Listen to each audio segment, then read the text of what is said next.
Okay, hi everybody. I am Carolyn Elliott. And I'm Laila Bernard. And you were listening to the Sleepover podcast. So I came over to Layla's house this morning for tea because we left you on a cliffhanger last time. We were on a roll. We were talking about the Aeon of Ma'at. We're like, yeah, we're going to stop right here. And we're going to record a second episode. All about, what happens with the Aeon of Ma'at, what the Aeon of Ma'at is supposed to bring on. And we did that. We did it. We did it so good. It was such a good episode. It was so good. And then the app froze up on my phone and wouldn't let us save and publish the episode. So we were really bummed out. But then a week later, we were like, we got to record this episode for our listeners. We're going to re-record it. So we did this whole thing where we drove around Pittsburgh. Getting a magical foods. We really, it was a fun episode that we wanted to take you guys on an adventure with us. We were driving around Pittsburgh getting food for a magical ritual that we were doing with Carolyn's husband, David. And you were, with us in the car, and it was so fun. And we were talking about the stuff that we were trying to talk about with what happens with the Aeon of Ma'at again and again. The freaking app froze. It wouldn't let us save and publish our episode. And we were like, wow, what's going on here? And I did remember that in reading Nima's book about the Aeon of Ma'at, there is a line in there somewhere that's don't try to talk about this kind of consciousness with other people because it just won't work. Right. Oh, right. You'll be able to tell who's on the level of the next level of consciousness, and you won't need to say much about it because that's the nature of it, is that you'll just kind of both know that you're there. And then if people aren't there, they'll think you're weird anyway. Yeah. So then I was like, maybe the universe is preventing us from talking so brazenly and publicly about this deep evolution of human awareness. Possibly. So here we are again in my apartment this morning. Now we are trying to solve this problem by recording this episode on both of our phones, so that if one of the phones doesn't work to share our episode, hopefully the other one will. I really hope that some of this information gets out, because this is our third time trying to share it with you. And if it doesn't work this time, this is going to feel awfully silly. So it's going to feel like quite the clear message. Quite the clear message. For us to stop. Shut up. Okay. So, but we think it's important, so that's why we want to talk about it with you. Well, and okay, so a lot of what we were talking about is the coming of the Aeon, the evolution of human consciousness and the flowering of humans out of the Homo sapiens level into the Homo veritas, Homo sanctus, mature, evolved human being. Mm-hmm. And it's weird because I watched this weekend Interstellar, which I feel like has some of the themes that we were talking about in how the age of Horus, we were talking about how Ma'at is the force of love, coming back through timelines, trying to communicate through time to the past to help us get on the correct timeline. Mm-hmm. And that movie, you've seen Interstellar, right? No, I lied about having seen it. Oh. Yeah, because I was afraid that you and David would try to make me watch another long, boring space movie. Okay. Because this has happened to me before, and Carolyn doesn't like long, boring space movies. As much as Carolyn likes Aliens and Star Friends, Carolyn doesn't like movies about space. No, but there's really meditative and oh, here's dude sitting in a spaceship contemplating. I made Carolyn watch First Man, which is my favorite movie, and she fucking hates it. So that's what this is really about right now. Interstellar is different, and if you haven't seen Interstellar, it's generally about a man who goes on a intergalactic trip through a wormhole in an attempt to find humanity a new home, and in doing so has to communicate through space and time to his daughter who's back on Earth to help her solve some very complicated equations which help save humanity. And long story short, it's really a movie about how love is a force that transcends dimensions and time and can send information through space and time. Like, love is like gravity. Love transcends time. Wait, so love can send information other than just I love you? Well, in the movie, he is able to send gravitational information because he jumps into a black hole. He's inside of a singularity. And so it's like we were talking about at the bonfire the other night, where like there's one here and there. I barely understand that. Layla dropped some wisdom we were sitting around this magical bonfire we were having for David to do this freaky consecration with us. And Layla started talking some next level stuff about what's on the other side of the singularity. So tell the people now. Okay, okay. So on this side of the singularity, we live in space-time where we are always now. We're always now. And we can go to various different heres. We can traverse space while we remain fixed in time, actually, and we're always now, right? Like, in a way, we're fixed in time. Yeah, that is weird. That is pretty weird. Yeah. Right? And we, like, make up a story about how, like, time has flown, but if we actually notice our real experience, like, we are always now. And, like, we can, I mean, and like Carolyn pointed out, we're kind of always here now, but, like, you can go to different heres, and the heres look different. Okay. You have some freedom. You appear to have some freedom in the here-ness of the dimensions, whereas you have no fucking choice but to be now in time dimension. On the other side of the singularity, I've heard it explained, there's time-space where there's only here. You can only be here. There's only one here, but you can be any when. You can move in the dimension of time. And I feel like if you've seen Interstellar, I feel like the tesseract that this man goes to in the inside of the black hole when he's in the singularity is a really good example of being only one here, but any now. Because Carolyn, what happens to this guy is he goes inside this black hole and he is able to look at his daughter's bedroom, only his daughter's bedroom, from only one perspective. But he can go to any moment in time in his daughter's bedroom.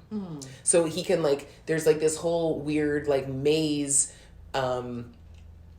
it's like a tesseract. I don't know what other word to use, but that word doesn't mean anything if you don't know what I'm talking about. Like, it's like it's like a many-storied building with many rooms, but all the rooms and on every story are all the daughter's bedroom. But depending whether you go up or down or to the left or to the right, you're at different moments in time in her bedroom. And I feel like that's the like here-ness versus now-ness.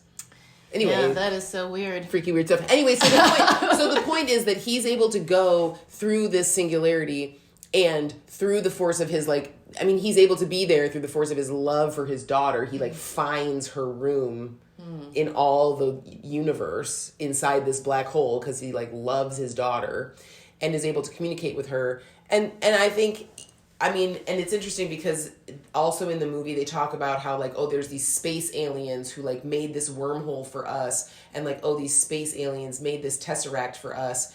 And he has the realization, he's like, no, it's not aliens, it's humanity. It's a future version of humanity reaching back in time, trying to help us, just like he, the man, is reaching back in time to his daughter to give her a message. And it's like retro causation through love, like that is like loving, trying to like reach back and like give the past self, the beloved, the thing that it needs. And like it's like love is information. Is I guess that's what I take from this movie. Fascinating. Well, that does certainly seem in line with all this stuff about the Aeon of Ma'at being the vibration from the future reaching backwards to us.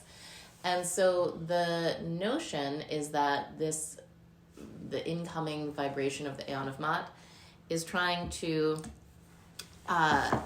teach us to inhabit what Nima calls double consciousness.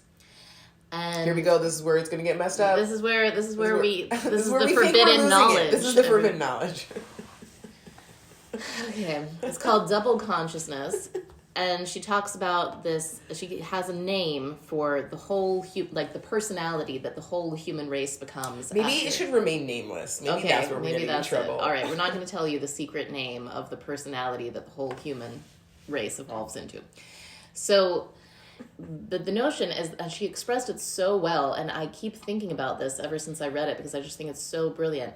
But basically, the essence of it is that right now we have a collective unconscious, right? Yes. So in our dreams, if you have a deep dream, and it's not just about your like whatever daily little karmic rounds, but it's like, whoa, you're like, hanging out with a dragon, and there's,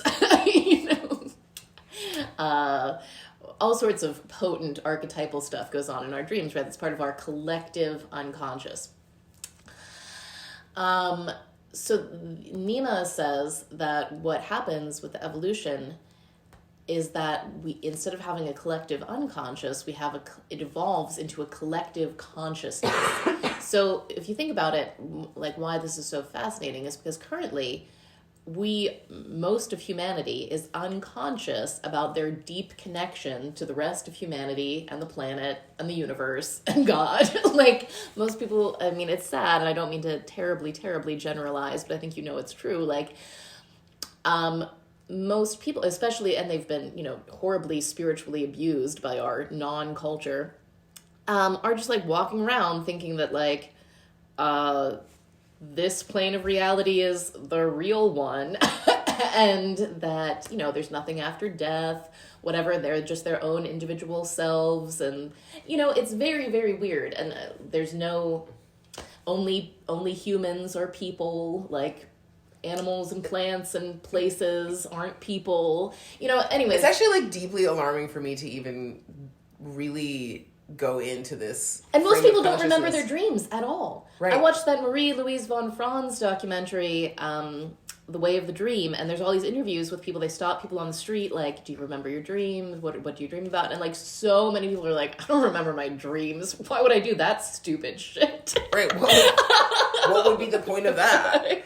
I know, and people are like, dreams are simply your brain shooting off chemicals randomly while you're at not like what? Like, okay, it seems like a story to me. Yeah, so anyways, a lot of humanity currently, especially in the Western secular materialist world, not very conscious of the unconscious, not very conscious at all of like connections to everybody. And, Richard Rudd talks really eloquently about how pretty much all of us are so crazy because we refuse to surrender to feeling our portion of the collective pain.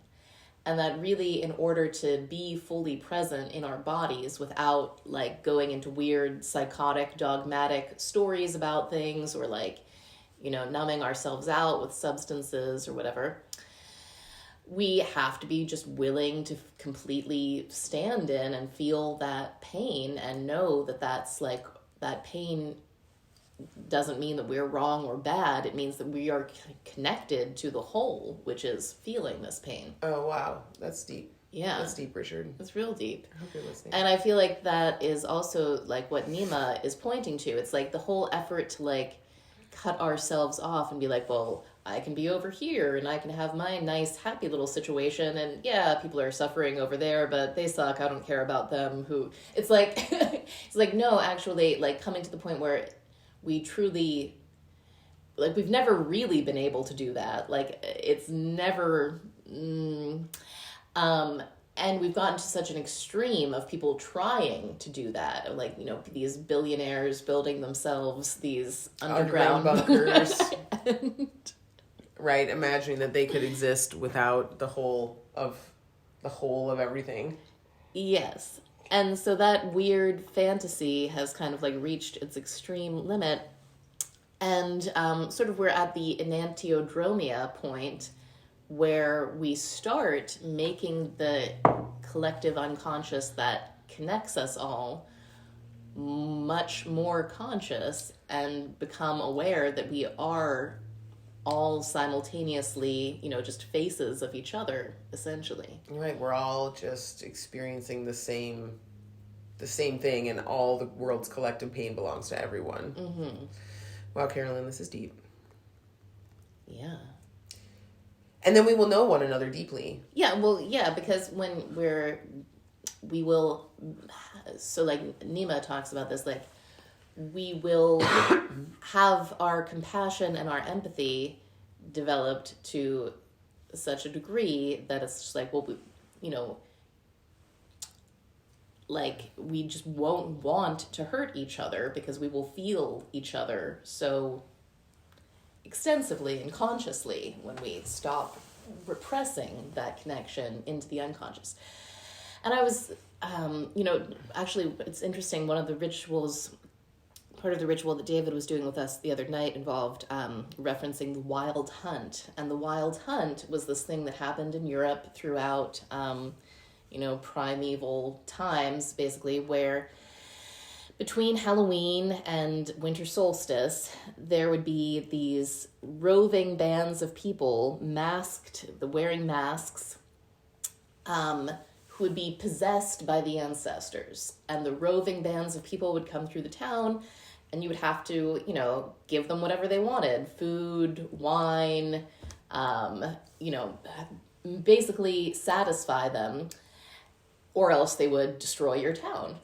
And that was a way that people directly pacified and satisfied and related to these ancestral spirits who otherwise would,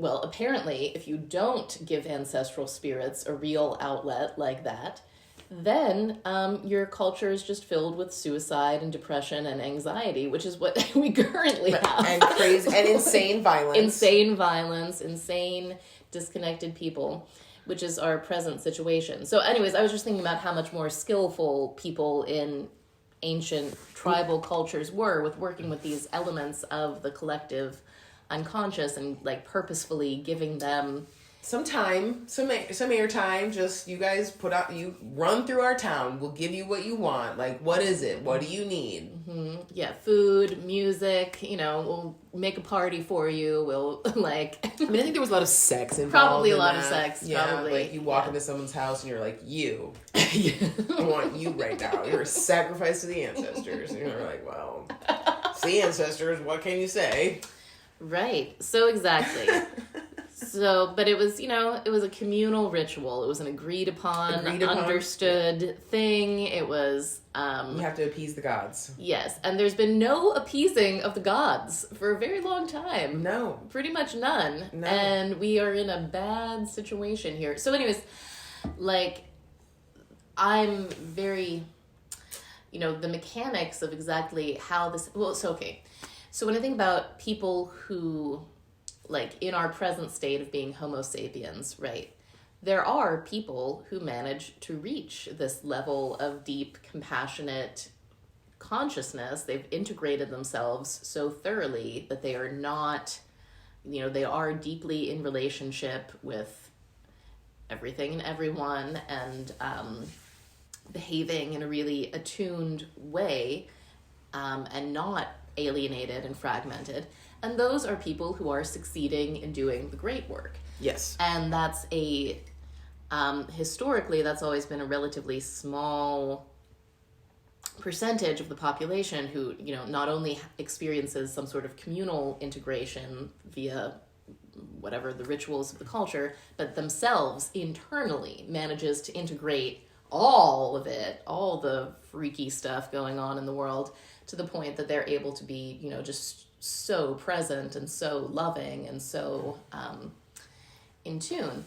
Because anyways, so it's been a great achievement up to this point. And this is what I'm interested in, is this notion, and Ken Wilber talked about it a lot, because Ken Wilber, what we would call this evolution of consciousness, like we could call it Christ consciousness or the double consciousness. 5D from the Dolores Cannon thing.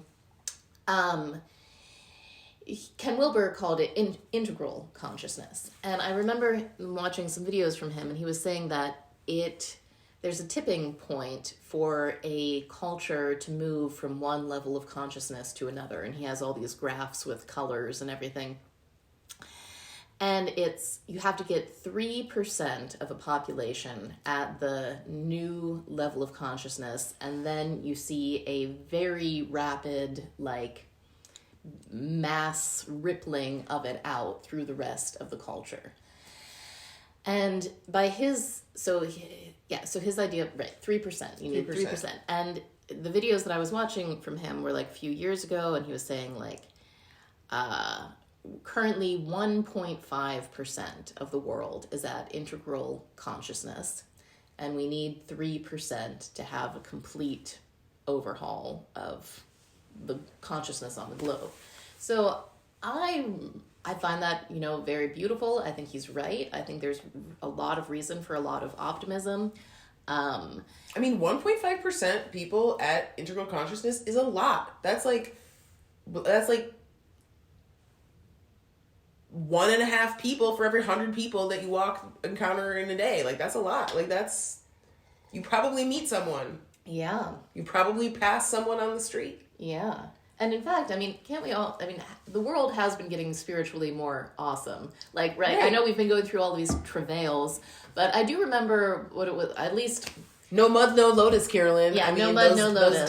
Those diamonds are erupting from the shitty dross of the world. Yeah, I'm just saying, when I was in high school, like, the pop culture was reflecting far less interesting avenues of spirituality than it is now. 1,000%. So, anyways. 1,000%, yes. There is a flowering.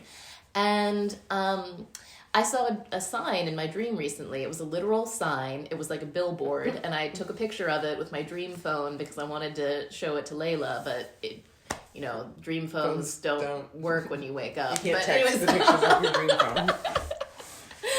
Someday, Carolyn. Someday. But the sign, it was a big white sign with red letters, and it said, "Timeline jumping, some effort now required." And I was like, okay, got it. I mean, I have had dreams where I have seen, like, I have been shown the timelines where humanity does not manage this integration. Does not manage. And instead we end up with some kind of, like, nuclear burnout or totalitarian hellscape or whatever. None of it is pretty. Does not look good. Do not recommend. Yeah. So, I do kind of feel like this is a hugely key time. So, I don't know, maybe we can come up with some concrete recommendations for folks. What should we be doing to timeline jump, Layla? Do the great work. Yeah, well, yeah, do the great work. Yeah, I would say, like, specifically... Well, I've been really lately inspired by the work of Dr. Robert McDonald, who, and I just, like, feel in my bones the truth of this, and just, like, really integrating it has been upgrading my life a lot, of just recognizing that, like, no part of oneself does not love oneself. And that's true of every single person, no matter what the fuck they're doing. Every single person loves themselves, and all parts of themselves love themselves.